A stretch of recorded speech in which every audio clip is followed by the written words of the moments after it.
Bismillahirrahmanirrahim. Alhamdulillahirabbil alamin. Nahmaduhu wa nasta'inuhu wa nastaghfiruh wa na'udzu billahi min shururi anfusina min sayyiati a'malina. Man yahdihillahu fala mudhillalah wa man yudlilhu fala hadiyalah. Asyhadu an la ilaha illallah wa asyhadu anna Muhammadan abduhu wa rasuluh. Allahumma salli ala Muhammad wa ala ali Muhammad kama sallaita ala Ibrahim wa ala ali Ibrahim wa barik ala Muhammad wa ala ali Muhammad kama barakta ala Ibrahim wa ala ali Ibrahim fil alamin innaka Hamidum Majid.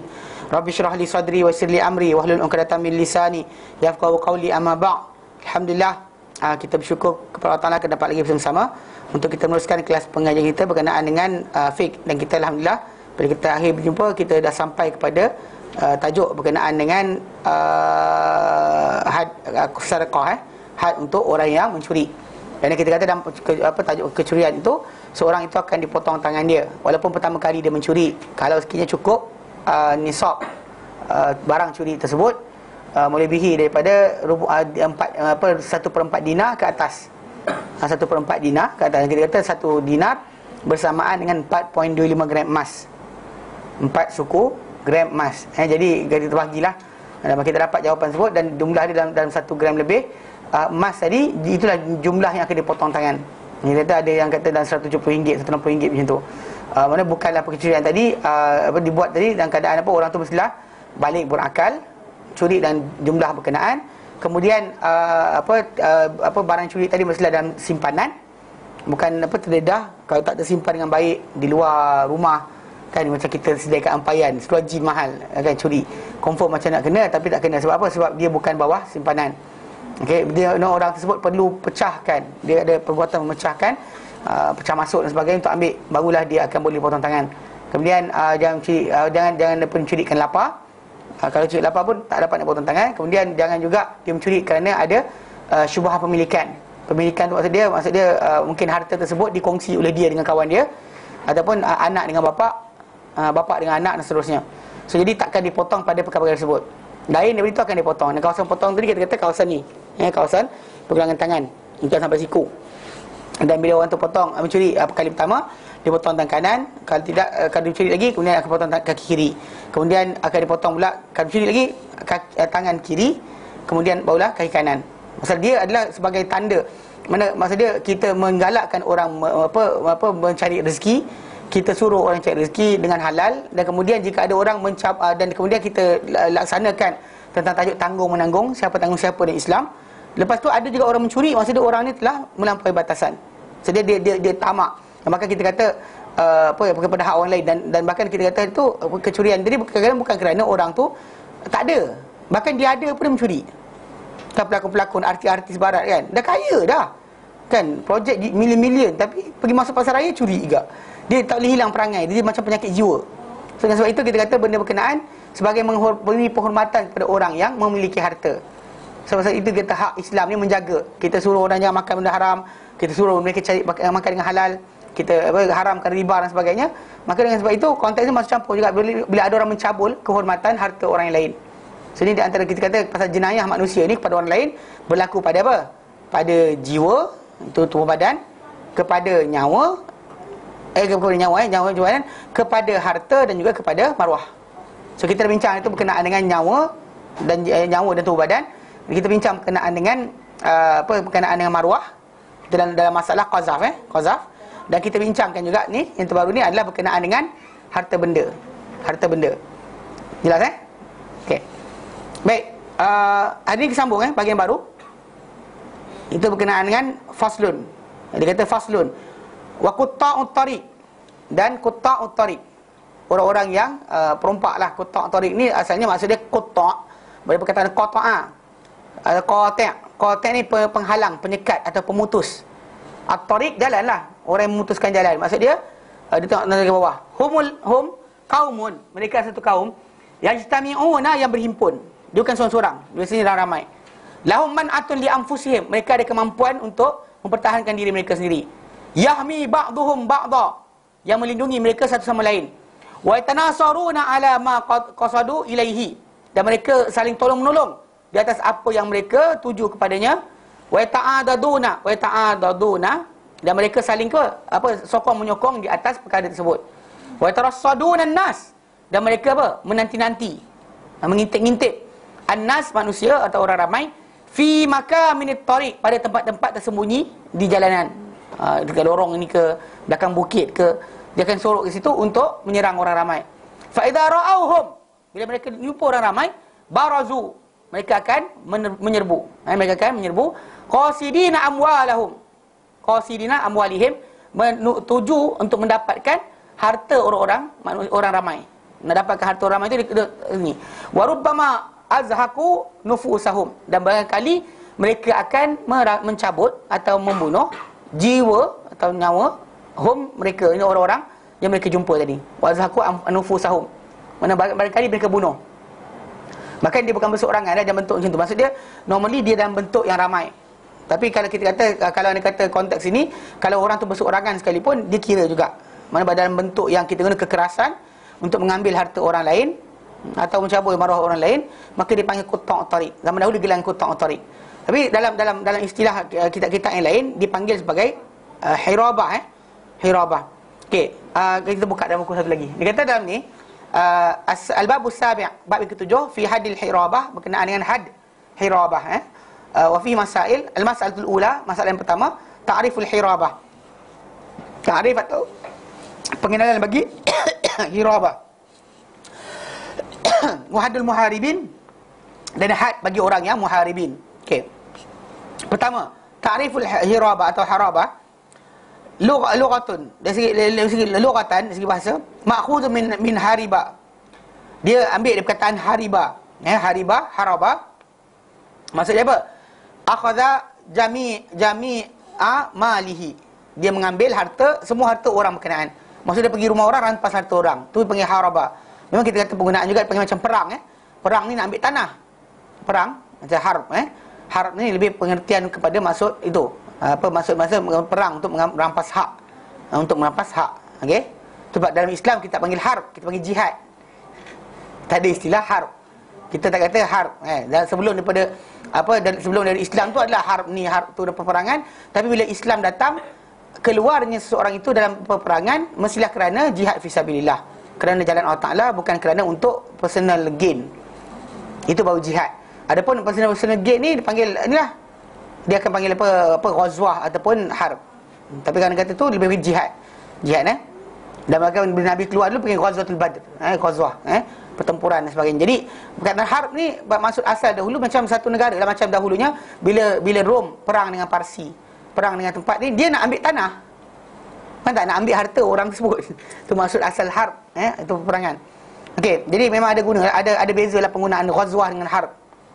Ghazwah dengan harb. Pasal haraba atau hariba lebih maksud dengan mengambil semua harta orang berkenaan, orang yang diperangi olehnya. Syar'an di syarak al-buruz li akhdhi mal, muncul atau menyerbu li akhdhil malin, untuk merampas harta, untuk mengambil harta. Au li qatlin, atau untuk pembunuhan. Au li irhabin, atau untuk pun penggerunan, menggerunkan orang. Okey? Au li irhabin mukabaratan, secara secara dengan dengan sombong dan juga bergerak kekerasan. I'timadan ala syaukah, dan bersandar kepada kekuatan, menggunakan kekuatan, menggunakan kekerasan. Ma'a bu'di minal fasabatil ghaus, berserta dengan jauhnya daripada tempat untuk keselamatan. Min kulli mukallaf multazimin lil ahkam walau kana dhimiyan murtaddan, daripada setiap orang yang mukallaf. Mukallaf ni kita kata balik berakal. Multazim lil ahkam, yang kita kata ikut hukum-hukum, dia hukum dia buat, tapi buat sini dia akan rampas orang. Pasal kalau kita sekiranya dia ni bukan Islam dan sebagainya, ataupun dia memang musuh jahat dan sebagainya, kita tajuk lain. Ya, ini orang ni dia mengaku dia Muslim dan sebagainya. Dan dia inilah, dia maksudnya dia mengaku rakyat, dia mengaku patuh dan sebagainya. Walau kana zimmiyan aw murtaddan, sekalipun dia zimmi atau murtad, apa akan dikira sebagai benda ni. Pasal apa yang disebut dalam kisah ni, nanti kita akan bacalah hadis Nabi SAW berkenaan dengan kumpulan Uraniyin. Golongan Uraniyin ni, diorang datang Madinah sakit pasal dia tak sebiasa dengan cuaca Madinah. Dia ada negara-negara pergi cuaca tu tak sesuai kita, badan kita sakit perut dan sebagainya. So Nabi SAW suruh mereka untuk minum bukan air kencing unta, susu unta campur air kencing unta. Dia tak gogok air kencing itu saja. Orang kita banyak salah faham. Dia kata benda air kencing. Tak, dia campur air kencing unta dengan susu tu. Bukan ni, susu dan air kencing. So lepas tu dia minum dan sihat. Tapi bila sihat, dia pergi bunuh, dia bunuhnya penjaga unta Rasulullah SAW, unta sedekah Rasulullah. Lalu kemudian dia bawa lari unta berkenaan. Maka Rasulullah SAW keluarkan tentera kejar mereka. Kita kata dari segi asalnya diorang datang kononnya nak Islam. Dan datang minta izin dan sebagainya. Dan Rasulullah SAW berikan mereka apa ubat untuk kesakitan mereka. Tapi mereka dapat peluang, mereka cuba untuk apa? Dan memang kedudukannya mereka buat berkenaan di luar bandar. Pada tempat penjagaan unta tadi jauh dari kawasan untuk pertolongan dan sebagainya. Jadi dan dinamakan mereka ni macam ni qat'ut tariq. Perbuatan apa? Memotong ataupun menyekat jalan. Dan membuat sekatan pada jalan. Dan okey, itu yang disebut okey, balik buku kita. So dia kata dalam buku yang kita belajar, dia kata qat'ut tariq, orang-orang yang qat'ut tariq, yang perompak ataupun ni dipanggil atau orang yang rampas harta orang kasar dengan kekerasan, berkumpulan atau bersorangan, ala arba'ati aqsam, di atas 4 bentuk. Di atas 4 bentuk. Di atas 4 bentuk. In qatalu wa lam ya'khudhul mala, kalau mereka membunuh tapi mereka tak ambil harta. Membunuh tapi tak ambil harta. Qutilu, mereka akan dibunuh. Bunuh bala bunuh. Dalam kerana Islam kita kata setiap darah manusia tadi adalah ikut kedudukan masing-masing lah. Manakala kata darah setiap manusia tadi adalah haram. Tak kira kita kata orang ni, yang satu tempat saja yang menjadi tajuk adalah ketika peperangan. Ada pun ketika mana-mana yang lain tidak. Dan peperangan tadi tu yang hilang. Mana kita dengan musuh kita tak ada tuntutan darah. Lepas peperangan tadi tak ada macam hari tu orang kau bunuh aku, tak ada. Kita akan tanya. Okey? Fa in qatalu wa akhadul mala, kalau mereka membunuh, perompak ni membunuh dan mengambil harta. Contoh macam kalau dekat area Sabah kan, Sandakan tu, dia ada yang bunuh saja dari. Lepas tu ada yang bunuh, colik dan juga buat ambil harta. Bunuh dan ambil harta. Qutilu wasulibu, mereka akan dibunuh dan juga mereka akan disalib, akan dipalang. Ditunjukkan. Dan bahkan benda ni kita kata antara hukum yang Allah Ta'ala letakkan dalam Al-Quran, bukannya di atas apa yang kita nak atau tidak. Maksud sulibu ai uliku, tengok naik ke bawah. Uliku, mereka digantung ala khasyabatain, di atas 2 batang kayu, mutasalibatain, dan yang dalam keadaan mereka dipalang, dipalang 2 kayu tadi, wanah wihima dan sebagainya lah, atau sebagainya macam tu juga. Tak kira berpalang macam ni ke, palang macam ni ke, letak pangkah ke, letak salib ke, macam straight macam ni ke, terpulang. Atau macam tu. Ba'da ghuslihim wa takfinihim. Setelah pemandian mereka, wa takfinihim, dikafankan mereka, wa salati alaihim, dan solat ke atas mereka, in kanu muslimin, jika mereka ni muslim. Okey? Kenapa? Ziyadatan fit tankili bihim wa syuhran lihim.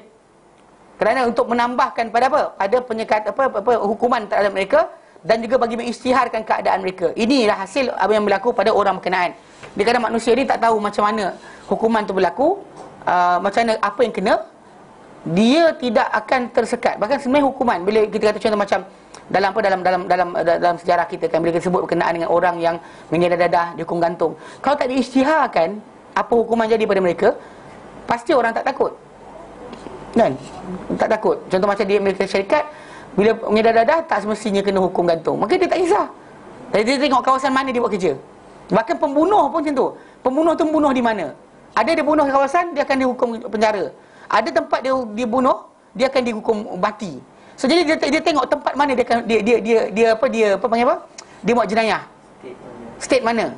Kalau state yang dia buat dia tu adalah hukuman mati, dia akan mengelak. Dia sanggup dihukum dengan satu lagi di negeri satu lain, jangan negeri yang satu lagi. Kenapa? Sebab pengisytiharan negeri. Tapi kalau semua tempat isytiharkan, maka akan unified benda tersebut. Secara tak langsung orang akan takut nak bunuh sebenarnya. Tapi oleh kerana semua tempat buat, setengah tak buat dan sebagainya, akhirnya menyebabkan orang nak suka tak suka berdasar pada apa yang kena masing-masing. Ini kita kata kenapa dalam tajuk hukuman tadi tu tidak ada pilih kasih, bahkan kena menyeluruh.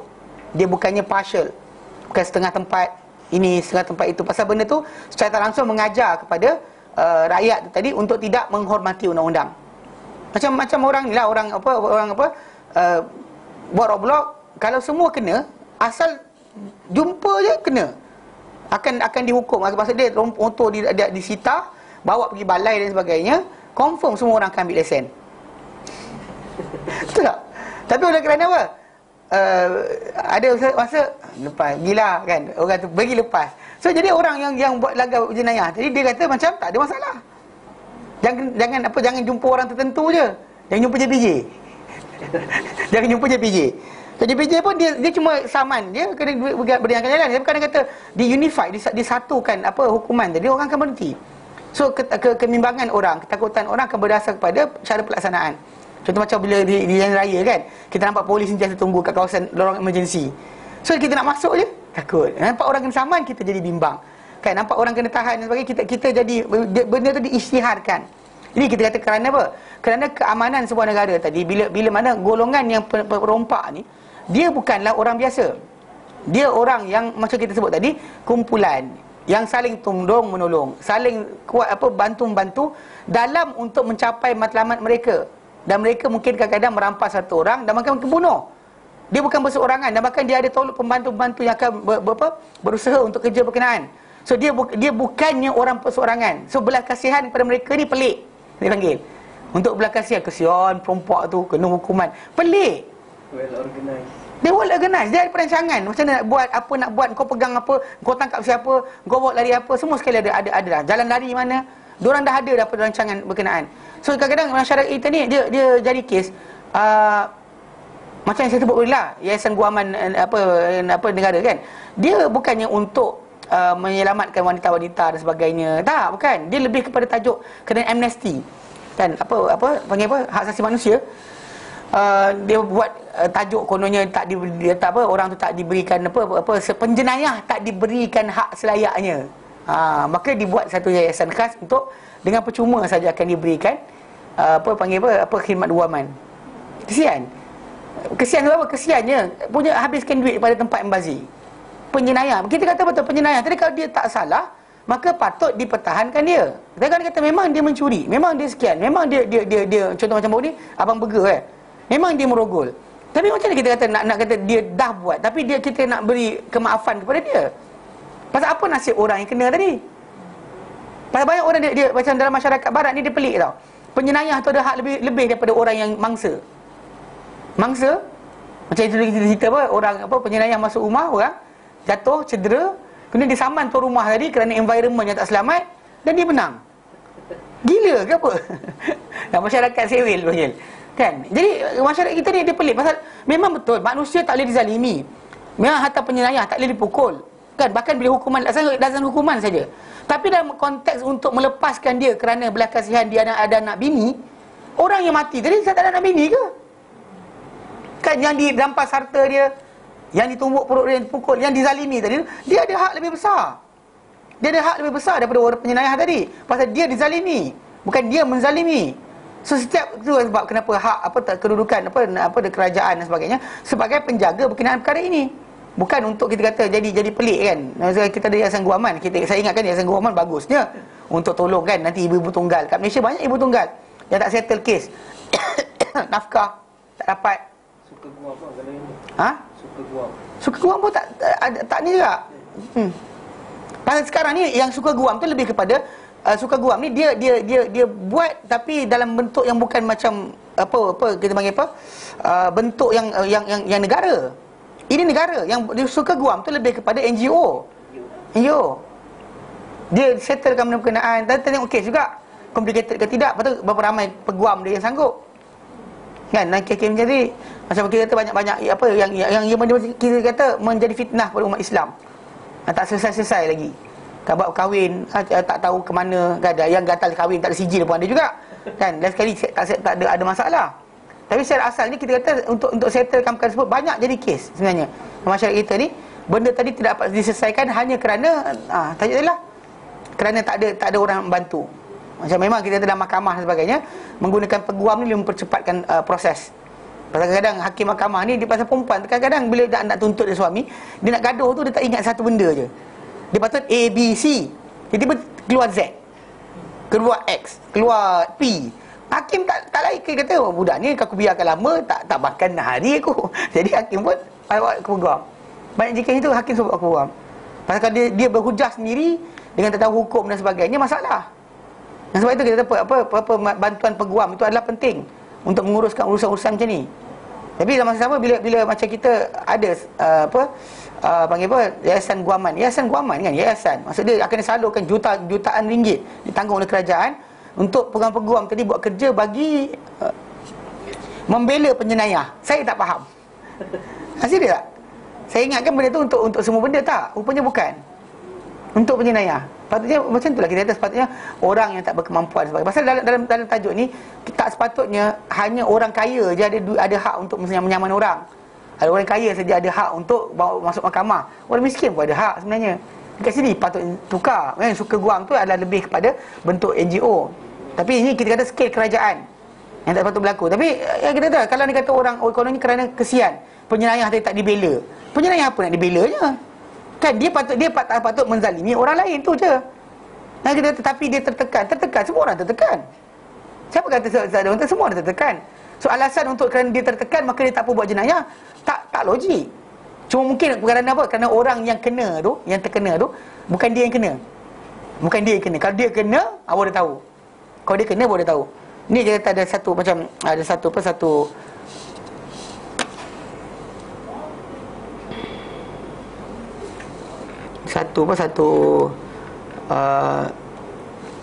kalau sempat tengok ada tak.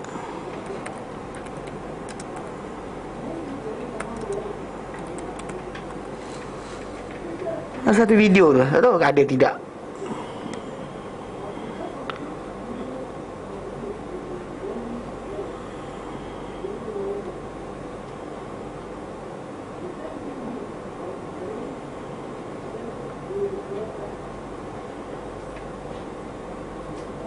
Ya, ada satu benda tu yang saya tengok apa seorang wartawan kan dia datang jumpa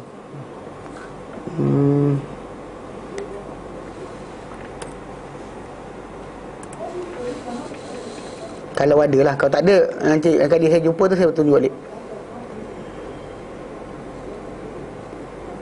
Daripada seorang perempuan tu, dia bukan ni lah,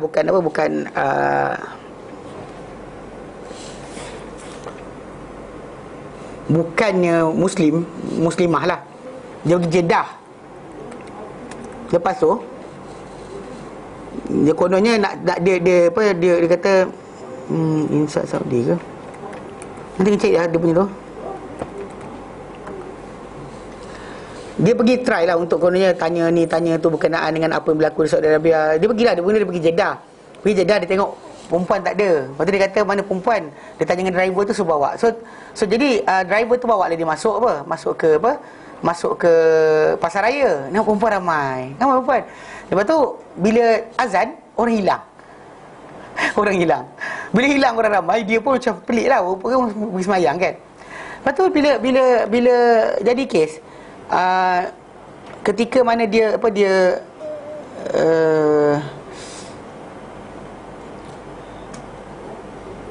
okey.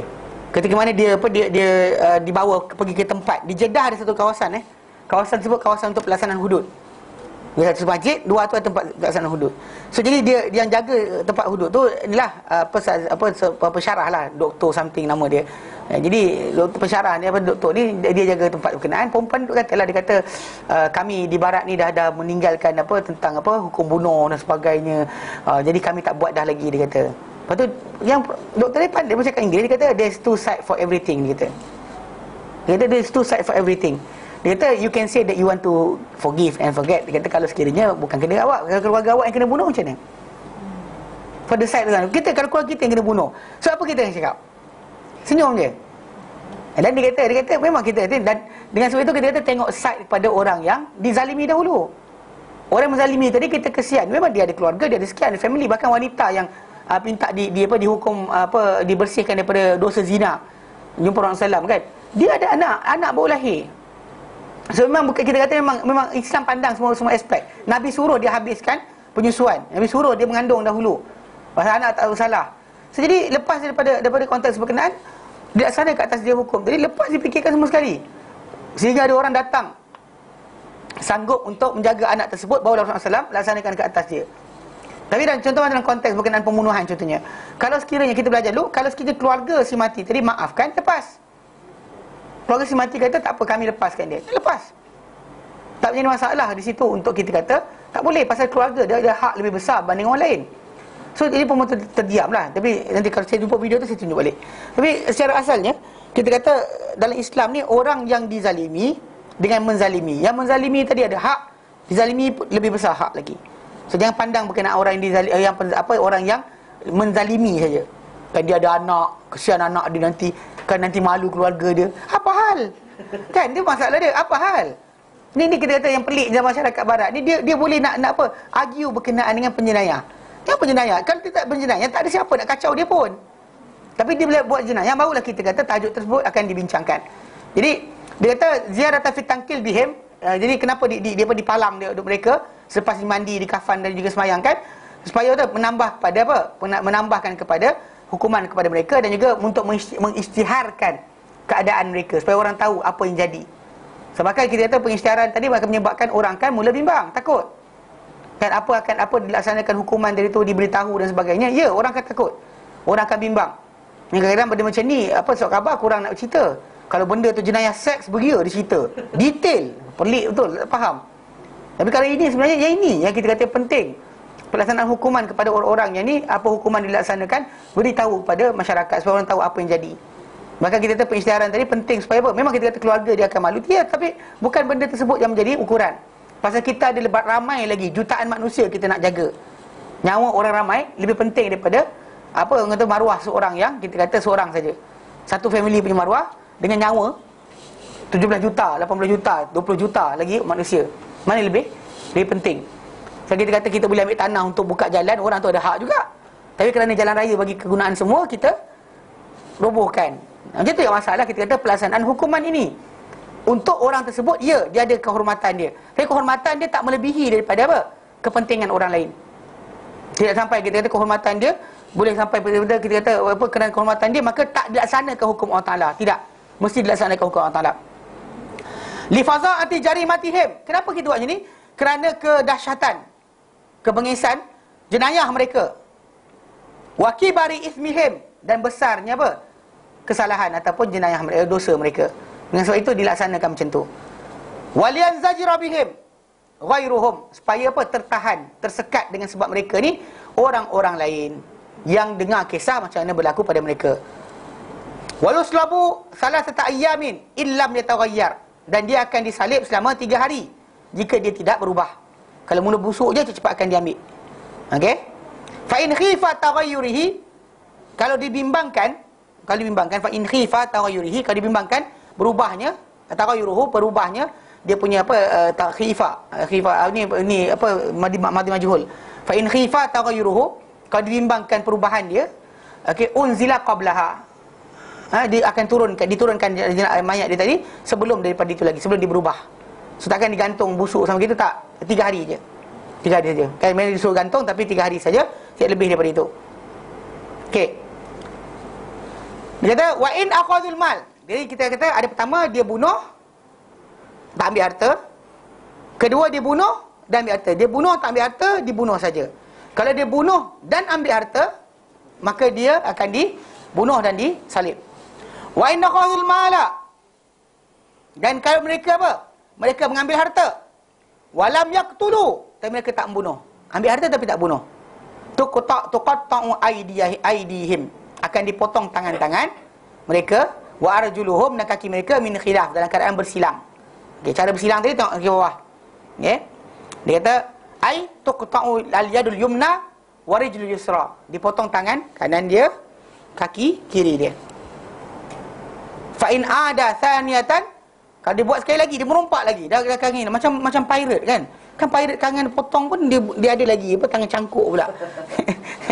Jadi fa in ada thaniyatan, kalau dia kembali buat sekali lagi, qutiat yaduhul yusra wa rijluhul yumna, akan dipotong tangannya yang kiri dan kaki yang kanan. Pasal ini kalau dia curi harta tapi tak bunuh. Curi harta tapi tak bunuh, dan dengan rompakan rompakan berkenaan.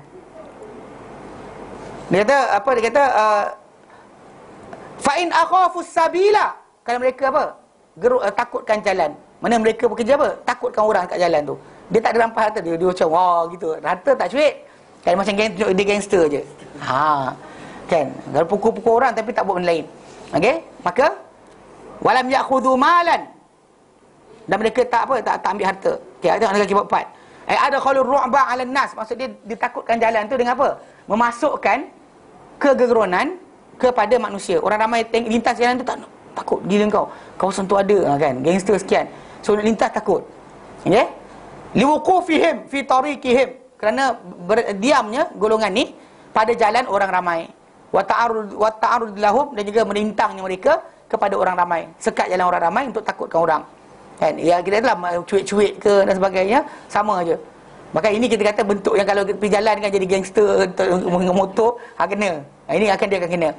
Kalau dia tak rampas, kalau dia beramai-ramai merampas harta orang, tajuk lain. Kalau dia kata dia bunuh, tajuk lain. Kalau dia bunuh dan juga rampas harta, tajuk lain. Kalau dia takutkan saja, takutkan dia tunjuk dia kuat kan. Kita dah belajar silat, nak tunjukkan kat orang kita pandai, ambil kau. Jadi kat sini Allah Taala kat sini kita kata berkata pengarang kita, dia kata fa in akhafus sabila, jika mereka menakutkan jalan, walam ya'khudhu mala, tapi mereka tak ambil harta, walam yaqtulu, dan mereka tak bunuh orang, hubisu wa uziru, mereka akan dikurung dan mereka akan ditakzir. Okey? Mereka akan ditakzir. Yu'azzaru bid-darbi wa nahwihi, mereka akan ditakzir, mungkin didenda dengan pukulan dan sebagainya. Terpulang pada kebijaksanaan hakim. Kot lah orang kata pandai sangat bersilat, letak seorang guru silat tengah tu pukul orang. Terpulang. Tapi ini kepada kepandaian hakim lah. Apa benda yang dikatakan berkenaan dengan apa buatan mereka, selayaknya dengan mereka. Mimma yarahul hakim, daripada perkara-perkara yang dan sebagainya, daripada perkara yang yarahu, dilihat ia al-hakimu, oleh hakim, radian, akan menyekat lahum, wazajiran, dan juga menghalang. Mana akan menjadi penyekat dan penghalang pada mereka. So sekali mereka buat, mereka tak buat lagi dah. Ini benda ni boleh jadi kes dekat US baru ni, dalam bulan 3 bulan 3 tahun lepas ke bulan 3 tahun ni, saya tak ingat. Ada kes dekat New York. Orang naik motor beramai-ramai sekat jalan orang. Lepas tu dia sekat jalan, tak bagi orang lain lintas. Dan saya peringkat di mana peringkat tu dia orang pergi berhenti kereta dia orang depan salah satu kereta kan, 4-wheel drive, yang naiki oleh seorang doktor dan keluarga dia. So dia orang sekat jalan, kemudian dalam dia berhenti tu terlanggar dengan kereta berkenaan, dia turun dan dia pukul dan sebagainya. Bila dia start buat macam tu, driver kereta tadi dia tekan minyak. Dia lenyek beberapa orang kat situ. Ada yang koma pun seorang, koma dan sebagainya lah. Dan diorang kejar sampai dekat satu jalan. Lepas tu diorang kita panggil dia tarik keluar, orang tu dia pukul dan sebagainya lah. Memang dalam ramai-ramai tadi ada polis pun terlibat sama. Pasal polis pun dia keluar cuti umum, dia pergi jalan-jalan naik motor ramai-ramai, dengan orang ramai keluar pergi tengah jalan. So benda macam ni kita kata masuk terlibat macam ni kes dia. Kata akan macam-macam mak rempit tahan orang kan, tunjukkan ni macam gangsterism tengah jalan lah. Lebih macam itulah. Yang samsing jalanan. Dia masuk sekali dalam bab ni. Pasal menakutkan jalan orang, lintas takut. Sebab apa? Kawasan ni ada gangster akan tahan orang. Tak boleh. Dia start macam tu saja, maka mahkamah kena ambil tindakan. Polis kena cari tindakan untuk sekat mereka. Yang Kuala Sepetang tu mana cerita? Yang kata Kuala Sepetang ada mafia dan sebagainya. Pelik tu. Kat China Kuala Sepetang. Oh ya ke? Ya ke? Okey. Maksud dia ni. Jadi dia kata, maksud dia hakim lihat apa yang boleh menyekat mereka buat benda tu, maka hakim kena buat. Jadi dalam kisah tadi bila dah keluarga, dan lelaki ni nak menyelamatkan keluarga dia, takut orang tu akan pecahkan kereta dan sebagainya, dan start dia orang ambil helmet, hempas ke kereta berkenaan. Tapi bila dia jalan langgar tu, terkenalah beberapa orang kat depan tu. Dan in the end, mahkamah sekarang ni tengah bincang. Dia dua. Ada pula orang nak saman dia kerana langgar kawan tu. Peliknya. Dia selamatkan diri dia tapi dia nak disaman. Ni US semua benda boleh. Pelik tu. Jadi dalam konteks ni kan, dia kata mimma yarahul hakim wa radian lahum wa zajira, bagi menyekat mereka dan juga menghalang. Wal aula, dan yang paling utama yang paling sebaiknya, ayyuh basu, mereka dikurung. fi ghairi mawdi'ihim, pada bukan negeri atau tempat mereka. Okey, pada tempat yang terasing. Contoh masa dahulu kita ada Malaysia, kat Malaysia kita ada pulau Jerjak tempat buangan orang-orang yang yang payah sangat, masuk penjil pun payah, simpan payah, buang pulau Jerjak. Sekarang banyak pulau ni yang boleh letak macam ni. Kan kurung, letak pagar besar, kurung letak orang tu kan. Dia pada pandai sini hidup. Jadi dia kata bagi apa? Li'annahu aktsara ihashan lahum. Dia kerana perbuatan kurung mereka luar di kawasan mereka ni lebih kuat atau lebih banyak memberikan rasa sunyi kepada orang-orang berkenaan. Wa ablaghu fi zajrihim, dan lebih kuat untuk menyekat mereka daripada ulang balik perangai berkenaan. So kalau tidak, kalau dia kata sentiasa ada duduk penjara, kemudian saudara mara datang bagi kek, happy birthday pun ada sambut juga. Memang kita kata lepas tu dia tak kisahlah. 6 tahun tunggu, lepas tu dia keluar macam pergi ambil BA je lah. Campur dengan 2 tahun master. Kan 4 tahun BA, 2 tahun master. Kan betul, ada orang tak kisah. Ada orang pakai dalam penjara dapat makan free tanpa kerja. Mungkin orang tepi rumah, tepi kat luar merempat, tapi orang penjara tak merempat. Serius tak merempat. Dia adalah kurungan tak boleh buat, tapi makan cukup. Nutrien diberikan, perubatan percuma. Yang kita tak mungkin dapat perubatan percuma. Kan kita tak perubatan percuma, nak kena pergi klinik bayar. Banduan tak. Banduan dapat. Ini bukan kena dengan banduan, tapi kita tahulah salah. Kan cara sistem kita tadi kadang-kadang bukan melahirkan penyesalan, tapi lebih melahirkan penyinayah yang mempunyai kebolehan yang berbagai. Asal dia cuma pandai pecah peti besi, tak erti buka mangga. Kan padlock tak erti buka. Yang masuk dalam jumpa orang pakai padlock, pandai pakai padlock, belajar pula. Universiti lah. Universiti. Dia sebab kita kata kenapa tak sama sebenarnya. Dari konsep dia dalam Islam, benda-benda berkenaan kita kata yang kurungan dia tu dia asingkan jauh. Bukan pada kawasan bandar, bukan berdekatan keluarga, bukan sekian, bahkan bukan tempat untuk kita kata macam keluarga dia boleh jumpa dan sebagainya. Tapi dalam masa yang sama, dalam prosedur jenayah ke hak asasi manusia dunia ni, dia kata mesti beri peluang untuk keluarga dia jumpa sebagai kemanusiaan. Itu dia kata balik pada kemanusiaan tadi, penjenayah punya hak lebih besar daripada mangsa. Betul tak? Penjenayah punya hak.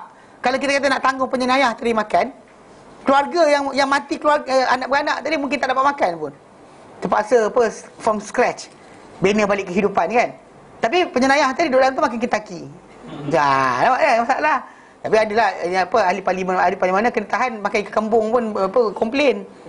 Dia pergi makan ikan kembung, bagi orang tahu kan. Jadi konsep dia memang penjenayah dalam dunia ni, dia tak adalah sistem British ke sistem mereka. Saya tak pasti mana satu yang kita adapt. Yang kita kata diorang ada hak yang agak besar. Dan memang kita kata dalam Islam orang tu dia takkan dihukum melebihi batasan apa yang dia patut kena. Contoh kalau dia macam dia berzina 100 rotan. 100 rotan je, takkan lebih. Tak ada 100 rotan dan sepak. Mana ada? Kan even kita tengok video yang ISIS kan, yang kita kata dia sebat kan. Lepas dia sebat tu peluk-peluk pula. Tahniah, semua tak ampunkan kau dan sebagainya. Lepas dia laksanakan hukum hudud. Tak, itu dia kata jadi konsep dia konsep berkenaan dengan apa hak penjenayah tu dalam Islam dengan orang kafir ni lain. Yang kita sekarang dah adapt yang kafir punya. Jadi banyak benda yang kita kata kalau duit tu tadi digunakan untuk tanggung keluarga yang kena jenayah, dizalimi tadi tu, cukup boleh tanggung hidup mereka. Lebih baik kita berikan duit tadi kepada orang daripada tanggung penjenayah tadi makan. Sebenarnya lah. Tapi anyway itulah yang berlaku. Kesian kan. Kalau dia kata penjenayah tu kalau dia kata yang dibuat jenayah padanya orang kaya, mungkin cepat sikit lah kan. Mungkin bahkan beberapa 3 tahun dah settle lah, dapat dah keputusan patut dibunuh, hukum gantung dan sebagainya. Tekan dia kata yang dizalimi tadi orang yang lemah, mungkin lambat sikit lah. Tak ada peguam dan sebagainya. Pelik. Dia pelik dia panggil. Kita kata Nabi SAW marah bila mana Usam bin Zaid nak minta untuk berikan syafaat kepada orang-orang yang seorang wanita yang telah mencuri. Kan diorang tak berani pasal daripada kabilah Makhzum ni, dia adalah kabilah yang hebat lah, yang besar. Dia kabilah Quraisy yang mulia. Tiba-tiba seorang wanita dengan mereka ni mencuri. So Nabi nak potong tangan. So diorang kata siapa boleh cakap pada Nabi untuk tentang wanita ni? Diorang kata siapa yang mampu kalau nak cakap kecuali Usamah saja. Usamah bin Zaid, pasal dia ni hibbu Rasulillah, orang kesayangan Rasulullah SAW. Lepas tu Usamah cakap, bila Usamah cakap, Nabi marah.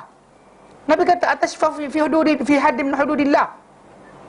Ma araka tashfa'u fi hadd min hududillah. Aku tak nampak engkau boleh beri syafaat pada satu had batasan Allah Taala.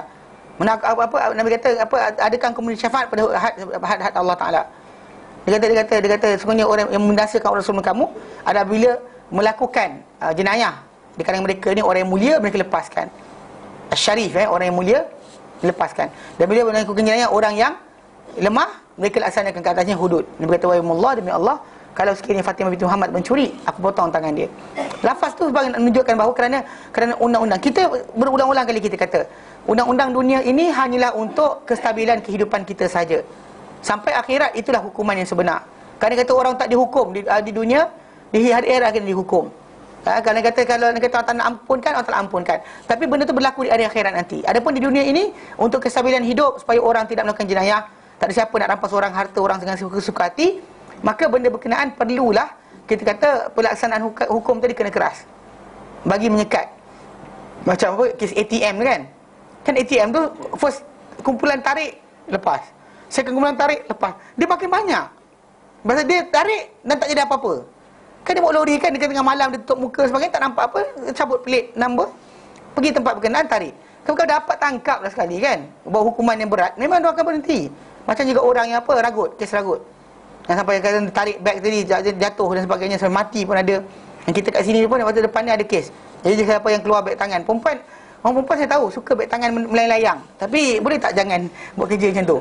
Tak dia tak, memang kita kata dari segi praktikal tak patut buat macam tu. Jangan tayangkan beg yang cantik-cantik orang macam pakai tu, orang nampak macam duit banyak.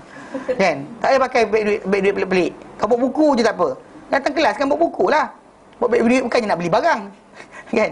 Kita kan nak beli belah. Nanti kalau nak tayang beg duit tu tayang tempat lain. So pasal kadang-kadang benda tu attract kan. Dia pakai macam tu. Kadang tengok bila masuk jalan. Ini jalan raya. Ni ini jalan raya.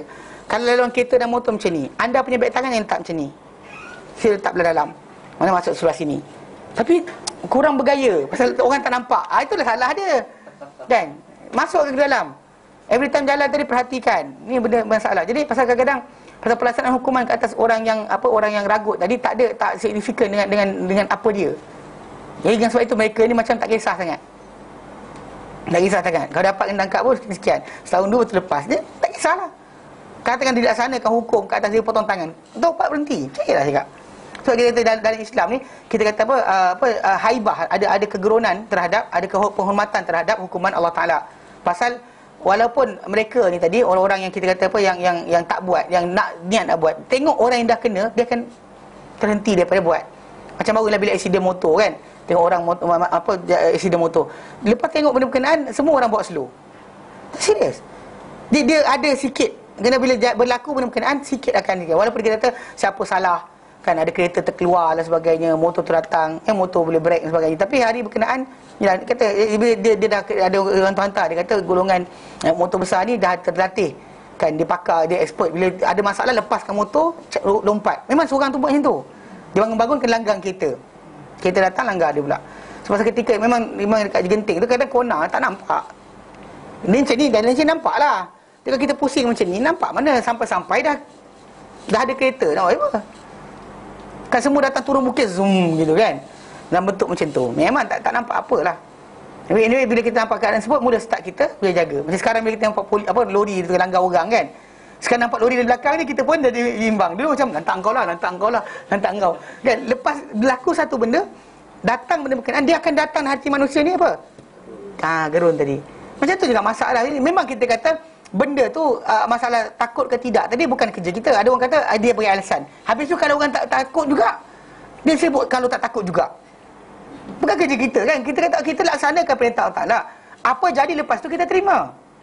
Bukan kerja kita untuk memastikan benda tu berlaku exactly hasil dia macam mana kita kehendaki. Ada orang tanam pokok, tak baja kat pokok dan sebagainya, tak berbuah pun ada. Tapi effort kena buat. So effort apa yang kita buat sekarang untuk memastikan undang-undang ataupun kita panggil kehormatan manusia yang tadi dari segi nyawa, harta dan maruah tadi terjaga. Dari mana? Itu effort yang patut dibuat. Macam orang kita macam kes dadah dan sebagainya kan. Ada buat konsert, buat ada edarkan minum keras sampai mati yang dadah dan sebagainya. Tapi kenapa tak tindakan? Apa jadi pada penganjur?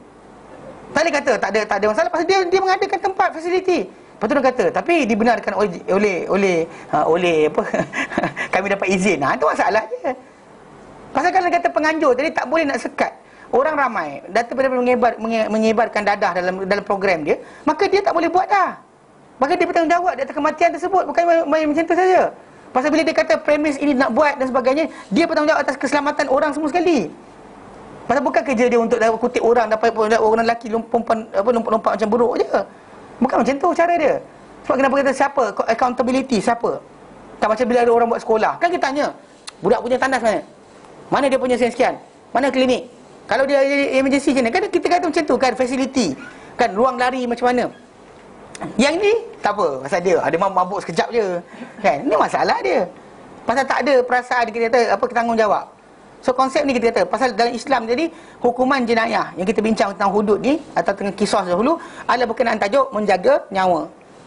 Sama ada kecederaan ataupun kematian. Kemudian menjaga harta. Yang kita sedang bincangkan sekarang, antara kecurian ataupun rompakan.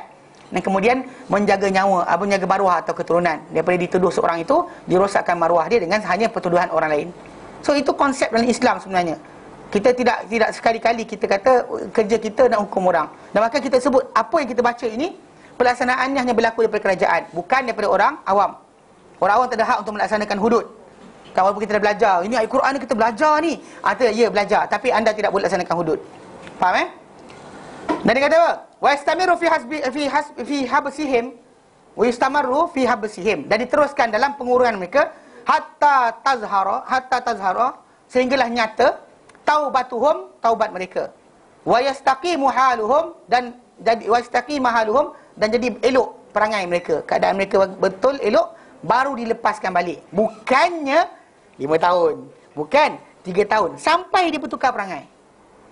Sampai orang tu bertukar perangai. Maksudnya ada orang yang akan pantau mereka, tengok mereka di tempat berkenaan, apa keadaan mereka. Kalau mereka start saja berubah, barulah dibenarkan masuk balik dalam masyarakat. Ini konsep yang berbeza.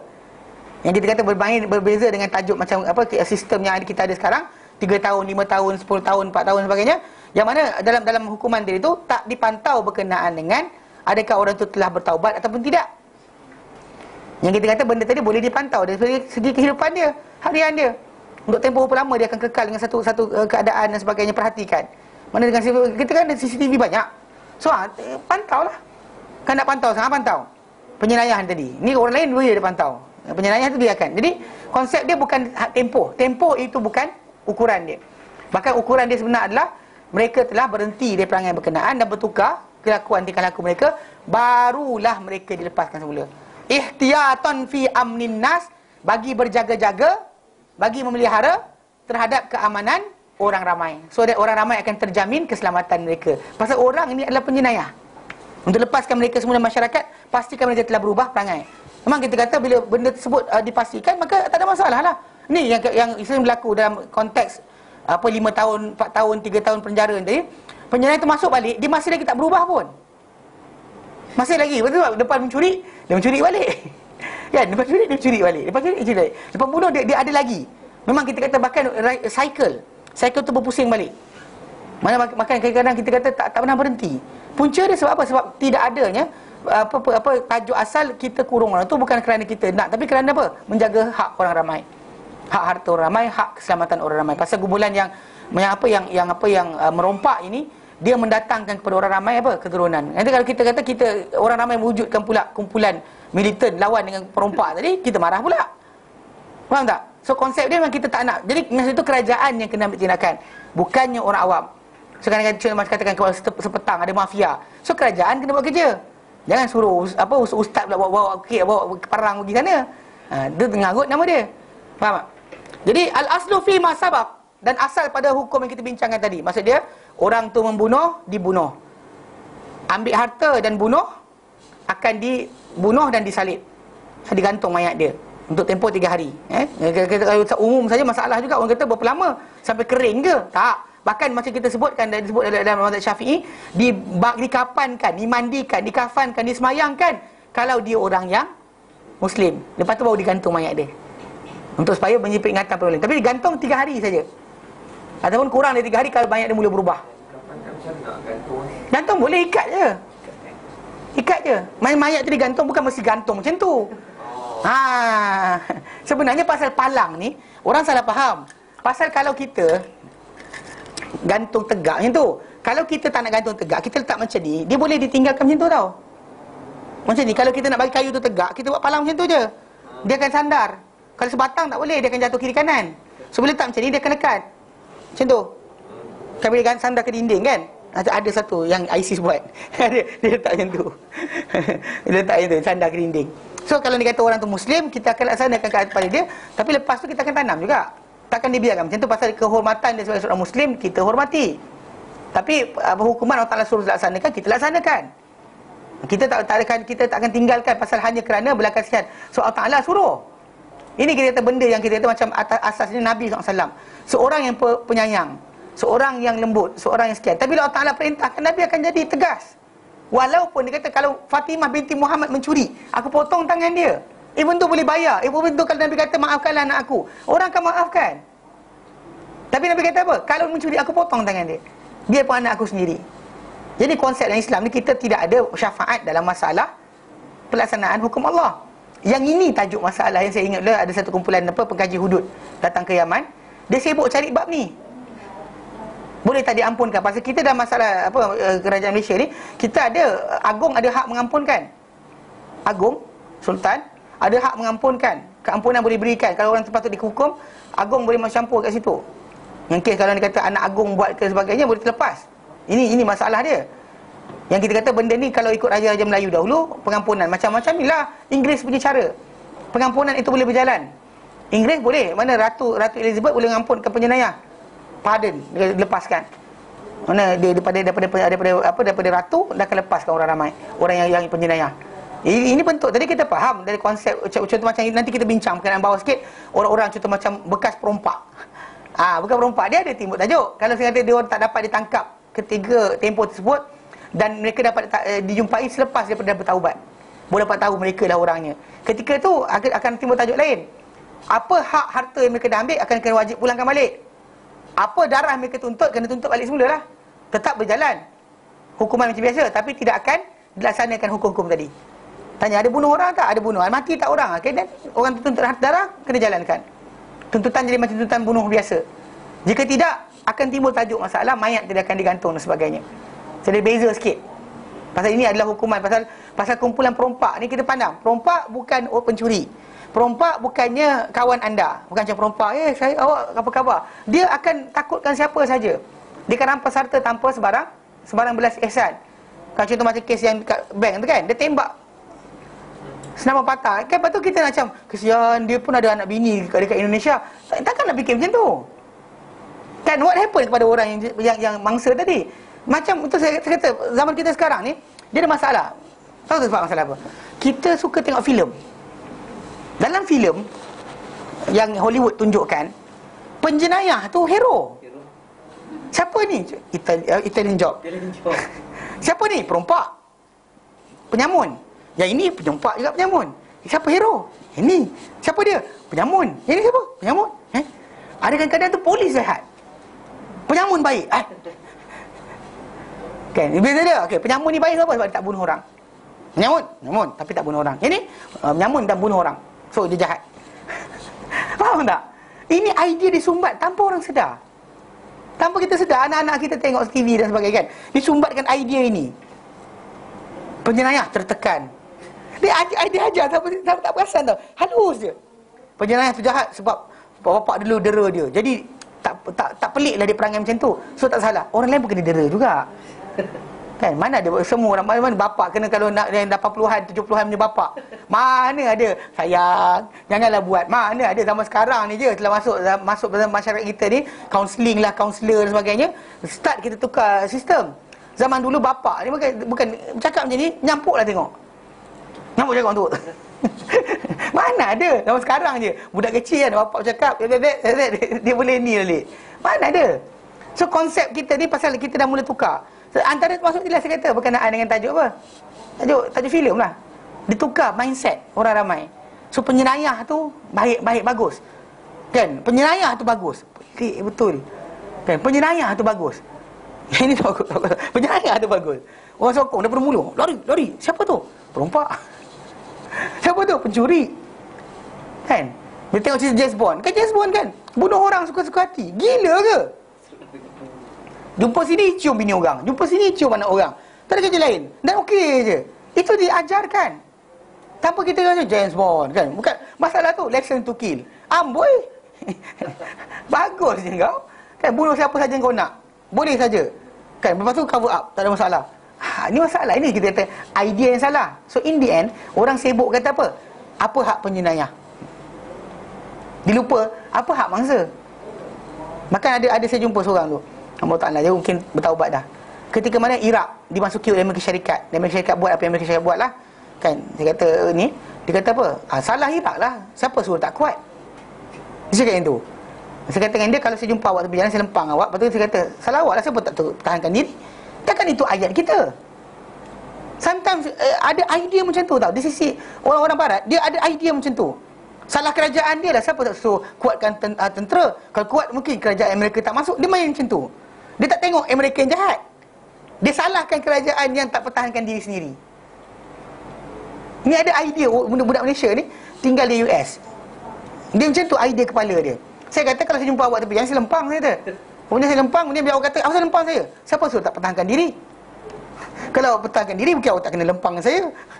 Faham tak? How can benda tu menjadi idea? Tapi ini yang disumbatkan dalam media masa. Filem kita tengok, inilah idea diajarkan. Tanpa kita sedari, inilah benda yang kita makan setiap hari. Tengok filem kan? Cerita mana? Cerita pencuri. Ini cerita apa? Pembunuh upahan.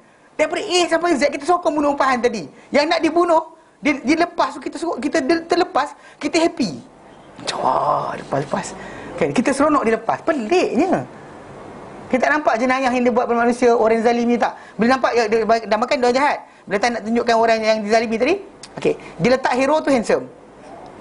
Orang yang biasa kena rampas kereta, kena pukul dengan hero sebagainya, buruk, buncit, kan lembek, makan kotor sebagainya. Itu tak apa. Jadi tak apa. Orang macam tu tak apa kita tindas. Perasan tak? Idea kita perhatikan betul. Filem-filem kan. Bila hero terampas kereta orang, pukul orang sekian, seksa, tengok orang tu muka macam ni. Mesti muka dia macam apa sloppy sebagainya. Kalau hero, mesti yang hero tadi yang jahat lah, penjenayah perompak tadi, pembunuh upahan tu handsome. So jadi automatik sokong ini. Sampai saya dengar ada orang dia kata apa? Bila nampak orang jahat banyak dulu ada. Saya rasa saya dalam apa radio pagi tu. Dia kata kalau orang buruk, orang bodoh buat jahat, memang jahat. Kalau orang cantik buat jahat, dia tertekan. Dia tertekan. Family dia dan sebagainya. Dia permainkan sentimen itu. Semua orang tertekan. Semua orang diuji. Mana ada siapa tak diuji? Masalah ketahanan masing-masing. Itu sebab kita bertanggungjawab di atas tindakan kita. Jadi sebab itu kita kata macam konsep apa sekarang ni kan. Macam kita kata apa penjenayah ni diberikan hak banyak. Kes ni je. Filem. Kita tanpa perasan dia masuk sumbat dalam idea dalam kepala kita. Kita cerita mana? Saya ingat dulu apa yang apa rancangan televisyen yang agak terkenal, Breaking Bad. Yang ada apa dia buat dadah, metafetamin tu. Dia seorang guru kimia, dia buat benda berkenaan. Orang ikut filem tadi sokong dia. Polis nak kejar, tangkap, terlepas. Alhamdulillah lepas. Ada macam tu. Saya kata gelak tu. Kesian. Rosaknya akal orang manusia ni sebab apa tau? Sebab idea disumbatkan oleh filem. Ni penampasan filem kena fikir bab ni. Idea-idea macam ni kan kita kata. Sebab kan kadang-kadang idea macam apa filem-filem ditayangkan dan sebagainya. Kita taklah sokong sangat. Macam kadang-kadang seronok juga tengok cerita Tamil. Cerita Tamil adalah cerita paling best. Kenapa tau? Menteri jahat ada, polis jahat ada. Hero gaduh dengan menteri jahat. Itu ada. Kita kat Malaysia tak boleh buat filem tu. Guys, kan pasal buat filem kata menteri jahat tak boleh. Walaupun mana ada menteri jahat, bukan apa salah menteri jadi apa menteri malaikat ke?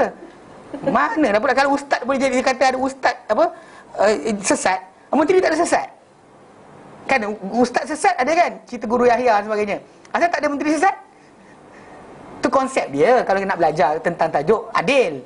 Namun begitu macam saya katalah, konsep apa perfilman ni kena jaga sikit. Dia masukkan kepada anak-anak kita idea yang salah.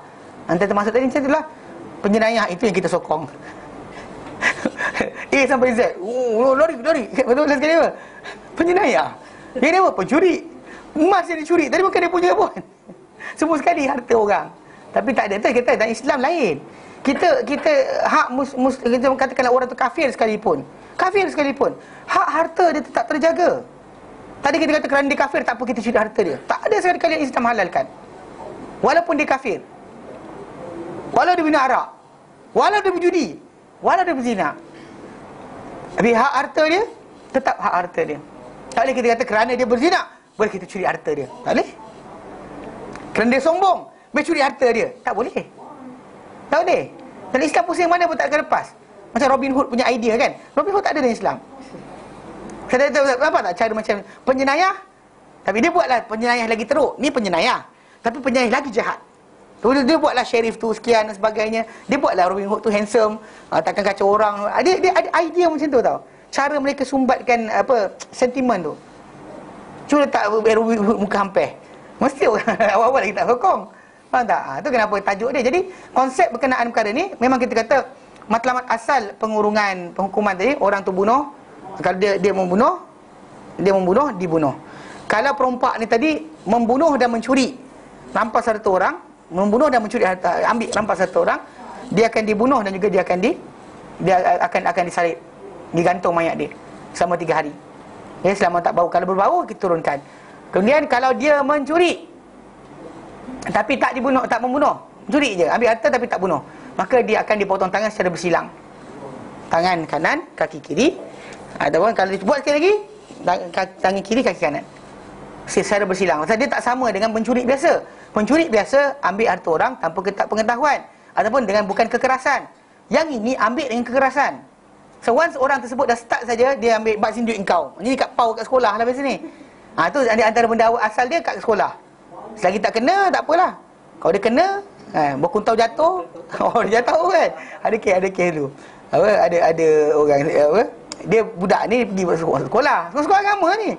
Masuk sekolah agama, barulah bapak hantar masuk silat. Lepas tu sekali bapak dia pergi haji, mak dia pergi haji, tiba-tiba mak dia telefon mak dia kata bawa gaduh kat sekolah. Kenapa? Yang senior ni nak pau duit. Basin duit kau. Dia tak bagi, nak pukul. Datang seorang yang pertama dia bagi kuntau jatuh. Terus lepas tu seorang tu tak masuk.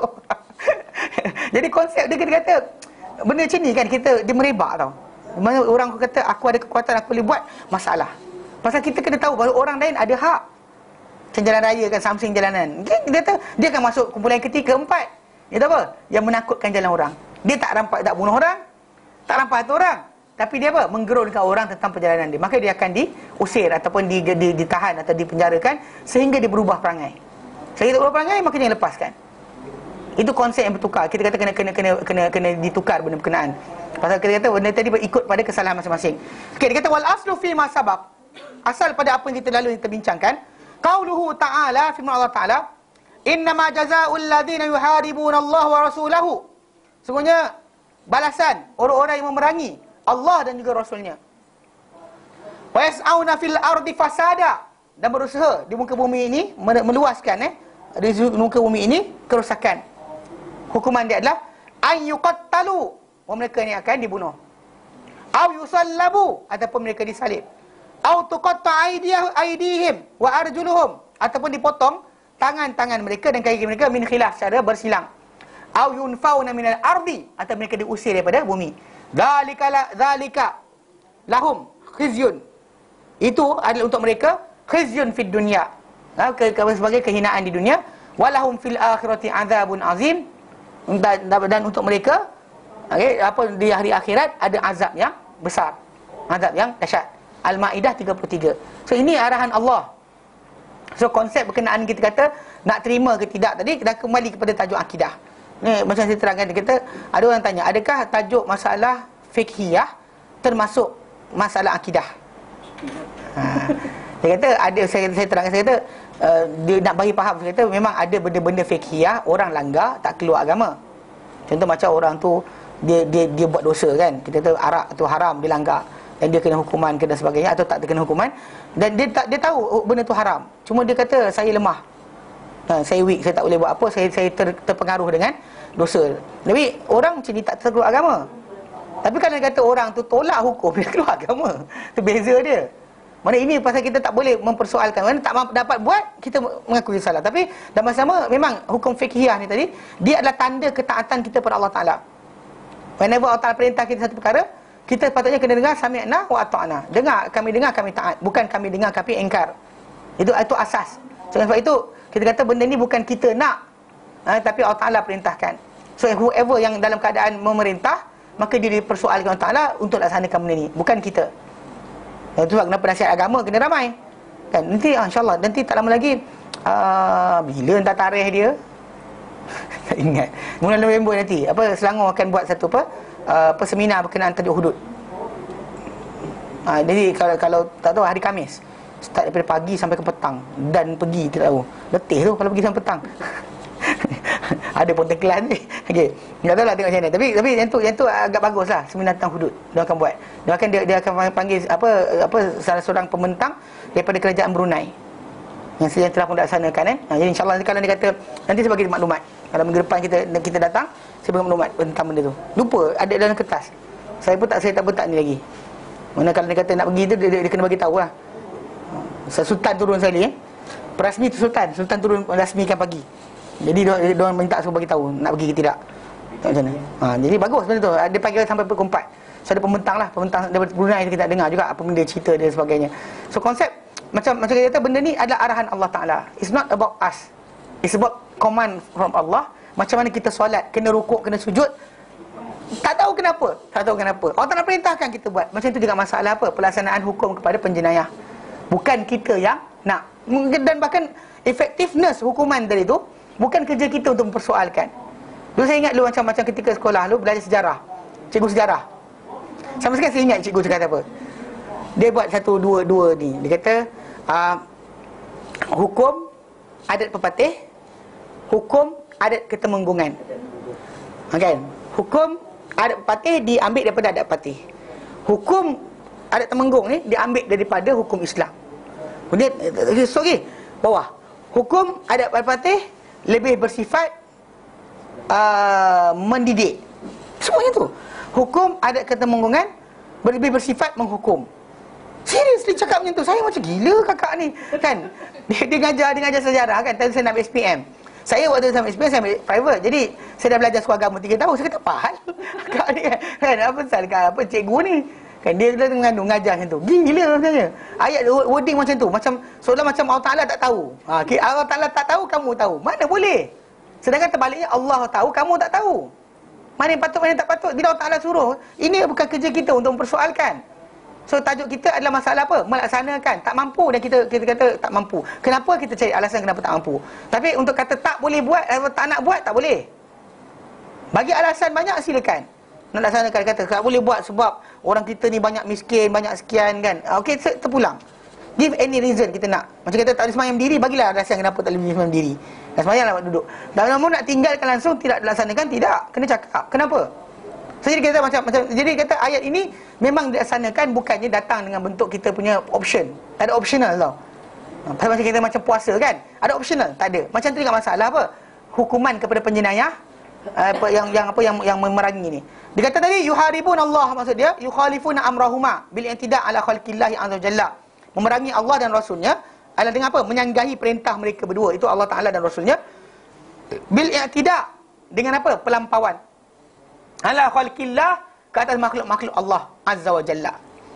Yas'auna fil ardi fasada, mengusahakan di muka bumi ini kerosakan. Ya'maluna fil ardi bima yufsidul hayah, mereka buat di muka bumi ini dengan perkara yang merosakkan kehidupan. Min qatlin, yang berupa pembunuhan. Wa lin nafsi, lil anfusi, bagi nyawa. Wasal bil amwal, dan juga merampas harta. Itu perosakan yang mereka buat. Wa itharatil lidza'rati wal qalaq, dan dia akan membesarkan atau menyebarkan bagi orang ketakutan dan juga kebimbangan. So every time orang akan bimbang, nanti siapa datang rampas kan, nak keluar rumah pun tak boleh. Kalau macam kita zaman sekarang lah, bila ada orang colik budak kan. Zaman dulu kita masuk longkang, keluar longkang, tak ada siapa nak colik. Keluar longkang, masuk longkang, keluar longkang. Dia cari spider kan. Ni spider mana tu? Lepas tu ada orang daripada atas tu, "Woi, kau buat apa tu?" Lari. Si spider cari labah-labah. Naik jalan tak ada siapa kacau. Jalan masuk longkang, keluar longkang, antara ikan longkang, ikan gapi di longkang, buat kerja tak ada siapa kacau. Zaman dulu lah kita kata. Sekarang ni nak keluar pergi ni kan, tak ada lah. Zaman dulu kan pergi kedai kan, kecil-kecil pergi kedai. Wah, pergi kedai sekian kan. Pergi kedai, jalan seorang-seorang kedai. Duit hilang tinggal apa menangis. Ada duit hilang. Mamak kata tak apa, ambil barang nanti duit bayar kemudian. Faham tak? Konsep zaman dulu tak ada masalah. Zaman sekarang la ilah syarikalah. Takut. Sampai kan ada idea macam zaman dulu kita suruh anak kita ramah pada orang. Sekarang ni orang ajak anak supaya jangan ramah dengan orang. Sekarang ni kita ajak jangan ramah dengan orang. Pelik. Jadi pelik kan. Tapi untuk keselamatan dia, pasal tidak ada keselamatan lagi. Mana kita dalam satu tempat, satu negara yang mana rakyat tadi tak ada kebebasan untuk berjalan, untuk pergi sekian. Yang bebas pegang anjing, tapi tak ada bebas untuk keluar rumah kan. Tak ada kebaikan lah. La khairah, ketakutan sentiasa. Pasal untuk seorang suami atau bapa keluar pergi cari makan dalam keadaan tenang adalah dia biasa, isteri dia terjamin, anak dia terjamin. Okey. Tengok kita kejap nak telefon. Adik kat mana? 5 minit telefon. Ni tengok mesyuarat meeting. Anak kat mana? Masalah lah macam tu.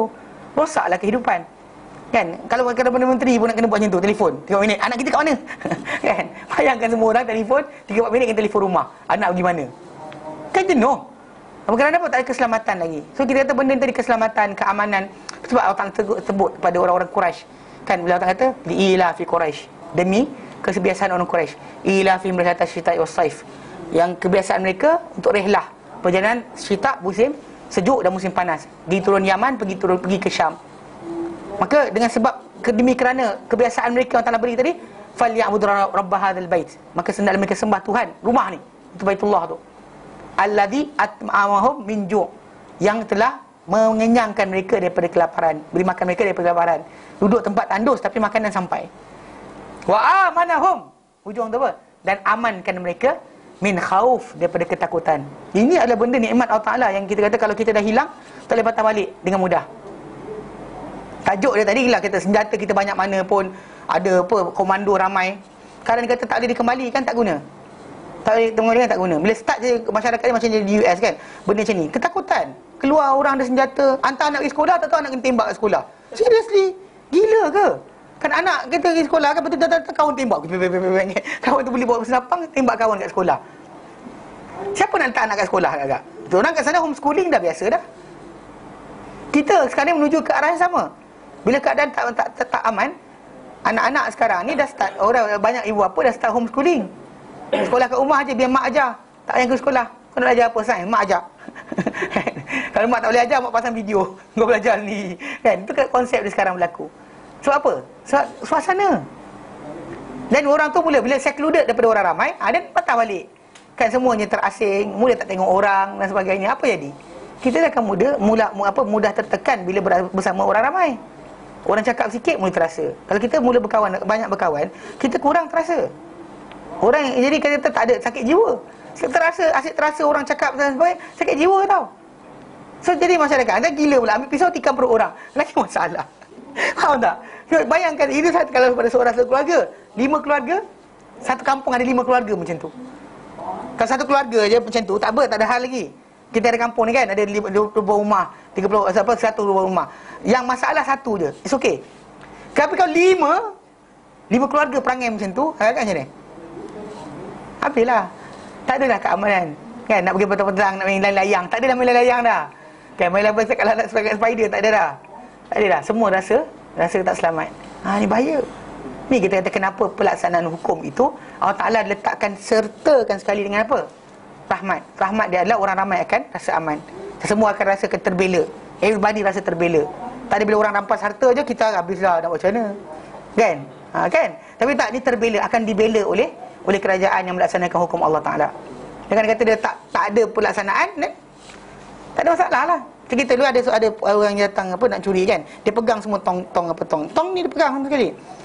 Dia cerita ni, dia menyamar menjadi tukang cek ni fire extinguisher ni. Yang kita pun bagilah masuk. Rupanya dia sambil dia kumpulkan semua fire extinguisher tadi, dia try buka beg tangan akak yang seorang ada kat dalam ni. Tapi tak perasan lah, tapi akak tu datang habis semayang, apa tahu buka beg saya. Lepas tu kita bangun, tak ada, saya turun bawah ambil barang sekejap. Lepas tu dia hilang. Kita turun bawah, tengok lari. Kata Mercedes. Yang masterpiece Mercedes yang tu. Mercedes yang style lama tu kan. Ya, jadi saya tak langsung, tapi bila okay, tengok macam kes kan. Tak ada pun polis ambil, cap jari. Cap jari ke kan. Saya kata benda ni tak ada siapa sentuh ni. Saya tak nak cap jari. Tak payah. Kan, ini masalah dia. Kita tak ada timbul tajuk. Pasal keamanan tadi sebenarnya bukan hak orang kaya je. Hak semua orang sebenarnya. So pelaksanaan itu penting. Apabila manusia yang tak takut Tuhan dan kira tak ada ditegah oleh kerajaan, pasal macam Osman kata, innallaha yaz'u bil sultan ma la yaz'u bil Quran. Allah Taala akan agihkan atau sekat dengan kekuasaan apa tak disekat dengan Quran. Mana apa yang Quran dah bagikan peringatan tak boleh jaga, maka kerajaanlah datang untuk menjaga benda berkenaan. Sebab kenapa kita kata ada kerajaan, Islam suruh jaga, yang hormati kerajaan yang sebab itu. Yunfauna, maksud yunfauna ai yutradu minha. Yutradu dinafikan, maksudnya diusir. Minha daripada negeri dia. Wa yunhauna anha, dan dipinggirkan mereka daripada negeri dia. Di tempat lain lah. Tali ada kalau boleh connection dengan manusia tu dia dikurangkan. Hantar ustaz berceramah, tapi yang bagi dicampur dengan orang. Bitakrib, dengan apa? Dengan pengasingan, awil habsi, ataupun dengan pengurungan. Pengusiran atau pengurungan. Khiz adalah zul.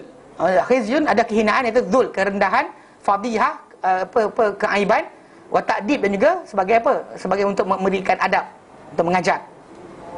Wa fassarha Ibnu Abbas, dan telah menafsirkan ayat ini Ibnu Abbas radhiyallahu anhuma bima zakar, dengan apa yang disebut.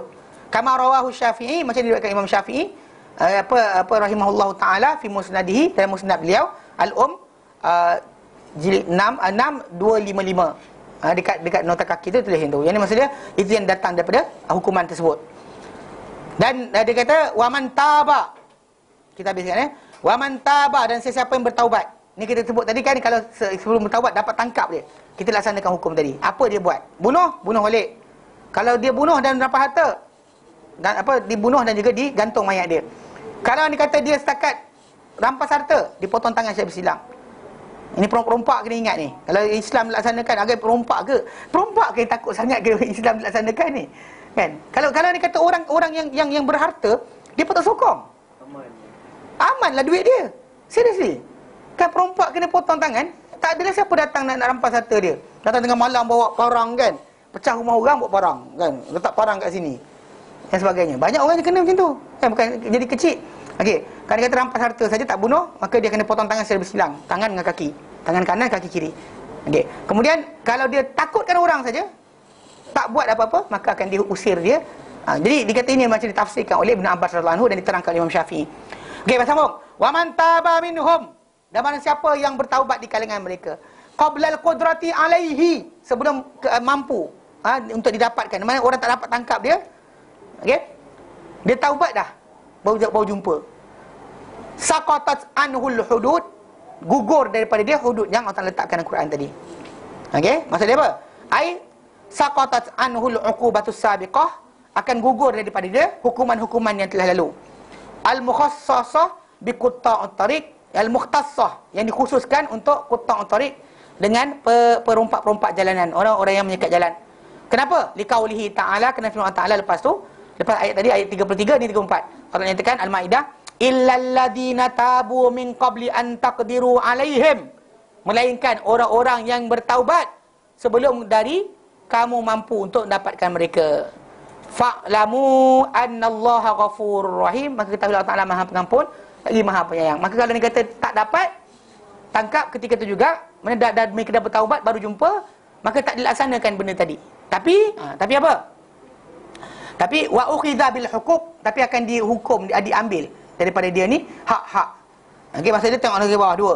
Ai tuliba bil huquq, akan dituntut pada dia dengan hak-hak al murattabah ala tasarrufihi, yang kena ke atas perbuatan dia, tindakan dia, apa yang dia buat. Katakan dia ambil harta orang tu RM5 dan tuntut patah balik. Faham tak? Cuma tak laksanakan kes tapi yang lain-lain akan dijalankan. Kalau dia curi dan sebagainya akan diambil lah balik, pulang kembali di orang berkenaan dan sebagainya. Nyawa akan kisas lah. Kisah berjalan. Maksudnya dia akan dituntut juga. Kalau dia kata kecuali tak diketahui lah. Tak ada siapa tahu dia lah perompak sebenar. Jangan-jangan kan. Raja laut kan. Jadi itulah jalan lain. Kama law lam yakun qati'an tariq. Macam mana kalau dia bukan seorang seorang perompak? Macam mana kalau dia bukan perompak ambil harta orang? Dan samalah. Min qisas wa dhamanil mal. Macam yang tadi daripada qisas untuk balas bunuh. Kalau dia bunuh orang, diketahui dia bunuh dan dia boleh bunuh. Wa dhamanil mal dan juga penggantian harta semula. Wa nahwi dzalika dan sebagainya. Maksudnya harta pulang balik. Apa yang dia ambil daripada orang tersebut pulangkan balik semula. Maka dia bertaubat, terima taubat, tak ada masalah. Tapi tak dilaksanakan kisos ya, hukum hudud yang berlaku tak akan buat. Tapi kalau kisos, contoh macam dia bunuh orang, dan akan buat. Macam dia jumpa lempang orang. Kalau orang tu lempang tu, ketika dia perompak lempang orang. Lepas tu dia taubat kan. Kemudian orang tuntut, tuan hakim, dia lempang saya dulu. Dan lempang balik lah. Lempang balik lah. Tapi kalau dia buat ketika perompakan tadi tu, dia buat lempang orang tu, dia takutkan orang, dia kan diusir sampai muka perangai. Faham tak? Dia ada beza. Maksud dia ketika dia buat tadi apa jadi? Kalau time perompak tadi dia kan. Kalau time biasa kisos biasalah. Lempang balik lempang. Kalau ada lempang tu salah juga. Kalau ada lempang tu salah juga kan. Yang orang lempang je ni sebagainya. So konsep dia dalam Islam kita kata kisos akan dijalanlah. Luka kan akan dituntutlah bayaran. Kalau membunuh tuntut jugalah nyawa. Faham? Tapi tak akan dilaksanakan. Kalau yang atas tadi tu tak ada soal jawab. Akan dilaksanakan biarpun orang tu kata kami maafkan. Tak ada maaf. Mana kerajaan akan laksanakan. Sebab untuk memastikan orang ramai tidak ada ketakutan dan kebimbangan untuk keluar jalan, kerana semua jajahan yang berada di bawah kerajaan tadi terjaga dengan aman. Orang-orang ni tak boleh takutkan. Mana perbuatan mereka menakutkan orang ramai tadi adalah bahaya. Dan sebab itu kita kata golongan ini akan diperangi oleh kerajaan, bukan kita. Nak jadi hero seorang-seorang, Islam tak galakkan. Kan pergi bawa parang ke kan, parang terbang. Kan auzubillah minasyaitanir rajim kan, apa masa. Not for you. Faham tak? Ini kerja kerajaan yang Allah Taala tentukan untuk kerajaan saja, bukan kita. Jelas? Ada soalan? Ada soalan? Dia yang baru ni yang kes anjing tu kan, kita Yayasan Taklim kita ada buat, keluarkan video. Bukan keluarkan video kita tak keluar video, tapi kita terjemahkan video tersebut. Tak terjemah bahasa Melayu lah, kita keluarkan dia punya teks. Ni tunjukkan. Kita bukan keluar video jawapan. Kita keluar kita ambil potongan daripada National Geographic. Tajuk dia Bite Me, gigitlah aku. Ada bersama Dr. Mike Leahy ya. Why you shouldn't je dah. Should and apostrophe shouldn't touch dogs. Okey. Kita ada keluarkan. Okey, ni buka padam lampu depan. Okey. This vast arid landscape is where Australian ranchers scratch out a living. Some ranches, or stations as they're called out here, cover 400,000 hectares. Farming this amount of land would be impossible without the Australian working dog. But these guys can also harbour a parasite that turns man's best friend into a killer. And I'm about to get up close and personal with this potentially fatal disease. I take it there's some beer in there. Oh dear, sorry to disappoint you. No beer this time, but I've got a very special present for you. I have got something fantastic from a local New South Wales abattoir. Look at this. This is Oh special. my word. These are hydatid cysts inside a sheep lung. Okay, dia kan sis ni saya buka dalam kamus, dia kata gelembung air. Gelembung air yang berlaku macam dalam badan kan, ada dia macam bengkak air. Bengkak cair, bengkak yang berisi cair dipanggil kelumpang. Jadi the cyst tu, itu maksud dia. Ada terjemahan kamus dalam bahasa pustaka kata sista. Saya kata Ismail dia kata lagi orang tak faham dia kata. Gelembung air lah, gelembung air dia kata. Oh, look at those. This is a direct result of dog poo. An infected dog has had a poop on some grass, and this poor sheep has eaten that grass and become infected. Adult hydatid tapeworms live inside a dog's gut, where they produce hundreds of eggs every day.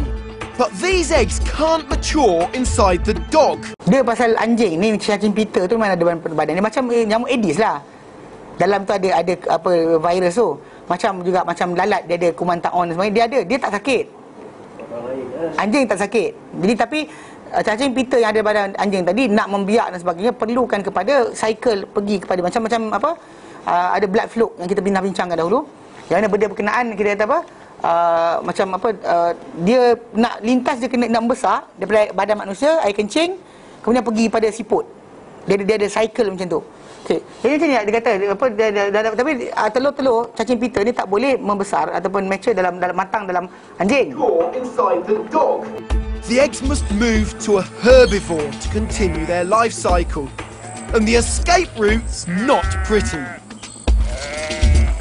Sheep ingest those eggs when they eat grass near or where a dog has defecated, becoming the next host. That's what happened to this guy, and once he digested the eggs, things got nasty. Those eggs have got down into its intestines and hatched into tiny clawed larvae. These larvae have migrated through the body and then settled in one of the internal organs. In this case, the lung. And then that larvae has produced a cyst. Something even better for you. Better or worse? Well, it depends on your perspective. Look at this. This was a special present. Look at this. Oh my word, that's a liver, yeah? That is, I mean, that's almost all cyst. Great, isn't it? Oh, look. There's next to no liver. Yeah. A sheep can potentially end up with one cyst for every egg it digests. And each cyst contains tens of thousands of next-generation tapeworms. Now, these worms can live in us in the same way as they live in sheep, and they can produce cysts in our lungs, which give us chest pains, or we might cough up blood. They can produce cysts in the liver, giving us abdominal pains. They can even produce cysts in our heart or in our brain. Gila tu, mana kalau benda tu masuk, dia boleh buat kat jantung kita gelembung yang sama. Lalu kat otak kita buat gelembung yang sama. Jadi dia kata, if a cyst grows in a human being, the prognosis isn't good. Drugs don't work because they have a protective wall around them. So the only option is usually surgery. And this is a risky business. mana kalau dia kata ni kena bedah je. Tapi dia kata bahaya. Sebab apa? Sebab dia kata kalau seekor, biji dari telur tu terlepas, dia akan tumbuh baru, bahkan ratusan pula akan keluar lepas tu. Lagi banyak lagi akan keluar terhasil daripada apa panggil apa yang terlepas seekor. Kalau seekor je lepas. Okay. If a cyst bursts, it can kill you. If during operations some of the little tapeworm heads escape, you might end up with hundreds of new cysts. Not a pretty thought. Buruk tu. Ya, menakutkan kan kita kata. Tapi itulah yang benda akan berlaku kalau orang tu. Dia kata, macam mana dia boleh berlaku? Okay, dia kata, And you can contract it simply by petting your dog. boleh aja ni apa? Sentuh je anjing tu. Kan dia kata kan? Simply by petting your dog. Petting je. Pegang je. Dia kata. Sebab apa? Dogs sniff each other's butts, they lick themselves, and if you let that dog lick you or stroke infected fur, you can become infected. Become infected. So, dia kalau pegang bulu kan anjing dia cium buntut dia sendiri, dia cium buntut kawan dia, lepas tu dia jilat bulu dia, kemudian kita pegang bulu tu, kita akan kena. Just because ini bukan masalah basah kering. Bukan masalah basah kering. Orang kata basah kering. Saya tak nak bincang bukan masalah orang kata ini hukum boleh pegang tak boleh pegang. Pegang anjing macam pegang tai lah. Ada seorang kakak tu kata, salah ke ustaz kan pegang anjing? Saya kata, dia kata dosa kan? Tak ada haram kan? Saya kata, kak, pegang kemaluan sendiri setiap hari dia ajar Islam ke? Dia diam. Boleh pegang apa? Pegang setiap hari pegang. Kenapa tu? Pegang kemaluan sendiri. Kita kata apa? Dia the same lah. Salah lah macam tu. Kita kata bukan macam tu cara dia. Kan? You can become infected. The disease occurs worldwide, and in Australia alone, about 50 people a year become infected. Although there's a vaccination for sheep, there's no vaccination yet Untuk for manusia human tak ada lagi beings. tau. Kambing dapat juga. Kambing dah ada vaksinasi untuk kambing. Jadi kambing boleh kita inject dan dia tak kena benda tu. Tapi kan masalah manusia tak ada. So jadi yang kita sekarang ni, masalah orang yang kita kata bela anjing, sebenarnya dia orang sendiri pun ada ubat, ambil apa injection untuk apa anjing gila dan sebagainya. Orang yang tak bela anjing, yang bergatal pegang apa? Faham tak? You not supposed, tak payah, tak sepatutnya pegang pun. Tak ada sebab nak pegang pun. Kecuali kata anjing tu nak masuk longkang, nak selamatkan, sila terjun. Sila terjun, tak ada salah. Macam kita tu belas kasihan pada binatang, pada semua. Hatta semut jatuh dalam lubang jamban kan, tengah berenang-berenang tak boleh, keluarkanlah. Kalau betul sayang kan. Bukan semestinya anjing saja, tapi ini pasal idea dia tadi, pasal dia nak katakan pasal masyarakat bukan Islam di Malaysia ni. Kalau kata masyarakat Malaysia ni, dia orang nak jadi Mat Salleh. Nak jadi macam Mat Salleh, ada jalan petang-petang bawa anjing. Dalam komuniti masyarakat yang kita ada sekarang ni, even ini perbandaran kan, perasan tak perbandaran? Kawasan bersih, zon bersih, macam di Selangor kan, anjing tak boleh masuk. Anjing tak boleh masuk. Zon bersih, anjing tak boleh masuk. Antara benda yang tak boleh masuk adalah anjing. So tak dibenarkan masuk kawasan berkenaan. So diorang nak bawa anjing dia masuk bekan, nak masuk pasar raya. Dia nak buat macam tu, nak buat macam Mat Salleh. Jadi dia try gunakan orang-orang Islam yang jahil untuk kononnya tak apa benda berkenaan. Soalan sekarang ni, ini kita nak buang mana? Ini fakta saintifik. Kalau kata ustaz yang cakap, satu benda lain. Tapi ini adalah National Geographic. So siapa-siapa yang nak masuk, nak disebarkan, masuk dalam YouTube, type itu, why you should not simply touch dogs. Yang kita buat Yasir Taklim punya, kita buat terbalik kan. Kenapa kamu jangan apa sengaja-sengaja nak pegang anjing? Pasal kita kata benda ni akan datang kepada suatu There's penyakit. no vaccination yet for human beings, so the key is not to become infected in the first place. So how? Apa cara supaya yang kena infected? Jangan pegang anjing. Itu cerita dia. That's the key. Bukannya cara dengan kita sibuk kambing. Kambing tu dia ada vaksinasi dia sendiri. Anjing yang pegang tu je cerita dia. Without any purpose, tak payah pegang. Macam kita kata tahi. Kan kita pegang tahi kan. Siapa sebab? Jangan pegang lah tahi, pegang gamas-gamas. Buat apa tu ramas tahi? Kan kita kata orang tu tak bijak lah. Maka kita kata benda tu akan merosakkan badan dia. So boleh akan dia kena infection akan berlaku pada dia tanpa perlu apa dia makan tahi tu pun kan. And if you're looking after dogs, don't give them undercooked or uncooked meat, or especially offal, which are the internal organs. Because if it's from an infected sheep, you'll reinfect the dog and continue the cycle of this potentially fatal disease. Okey, tak apalah, tapi nampak kan video tu. Jadi secara tak langsung kita kata itu yang kita katakan sebagai apa, sebagai cara ataupun apa bentuk di mana apa tajuk anjing ni tadi fiqhiyah, secara fiqh memang ada percanggahan para ulama berkenaan masalah anjing najis ke tidak dan sebagainya. Ada kata anjing najis, ada kata anjing tak najis. Okay, kita tak ada masalah.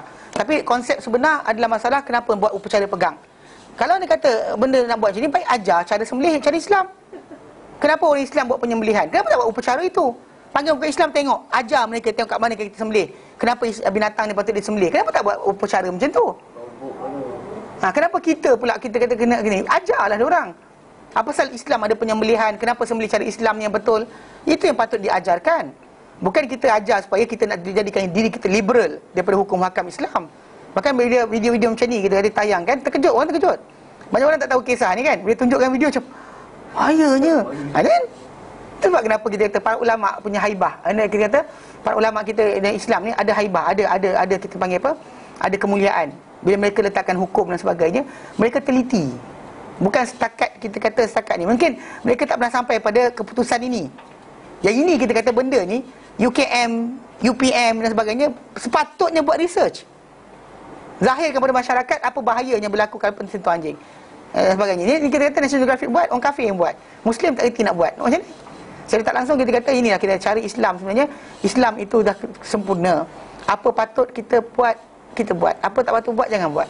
Patut tak memberikan faedah pun. Maksudnya kita kata perbuatan tadi kan. Maka kita mendatangkan bahaya. So macam orang tu biarkan anak dia perlu anjing dan sebagainya. Dia boleh kerana kata ada seekor lah terlepas. Anak dia tadi akan kena penyakit pada masa akan datang. So dia kata penyesalan yang tak sudah. So the first thing dia kata janganlah kenakan diri anda infected. Tu je cara dia. Kan dengan cara apa? Antara just by petting. Sentuh je anjing tadi, awak dah boleh kena. Jelas? Jelas Baik. Ini kalau saya masuk YouTube, sebarkanlah benda ni supaya ini mudah sikit.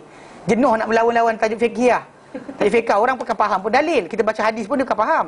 Tapi kita tu saya tunjuk gambar ni. Baru kelang kabut macam, tak boleh rupanya. Kan? Barulah tahu tak boleh rupanya. Baik. Berhenti wallahu a'lam wa sallallahu ala sayyidina Muhammad wa sallam alhamdulillah alamin. Subhanallah, Assalamualaikum warahmatullahi taala wabarakatuh.